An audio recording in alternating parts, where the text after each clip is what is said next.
ఇది కదా అభివృద్ధి అంటేని చూసారే రోడ్డు పిఠాపు నుంచి ఉప్పాడికెళ్ళి రోడ్డు. గతంలో ఈ రోడ్డుకి మేము రావాలంటే ఒళ్ళు ఓలవైపోయింది, బళ్ళు కూడా నలిగిపోయి ఎంతో యాత్ర పడేవాళ్ళం. దేవుడు వచ్చి వరాలు ఎవడో ఇవ్వడం, దేవుడి గుళ్ళోకి వెళ్ళి దేవుడిని దండం పెట్టుకుంటాం, షార్ట్ నుంచి ఇస్తాడు. అలాగే పిఠాపురం ఎమ్మెల్యే గారు రావాలా రావాలా రావాలా అందరూ అంటున్నారు, అందుకే వీడియో తీసి పెడుతున్నాను. దేవుడు వచ్చి ఎవరికైనా వరాలు ఇస్తాడా? వెనక నుంచే కదా ఇస్తాడు. అలా పవన్ కళ్యాణ్ గారు రావక్కర్లేదు. చూడండి అభివృద్ధి, ఇది అభివృద్ధి అంటేనే.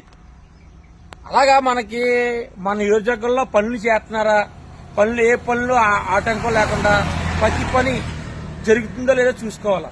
ఇది కదా ప్రభుత్వం అంటే. ఇది కూటమి ప్రభుత్వంలో చాలా బాగా చేస్తున్నారు ప్రతి ఒక్కరుని.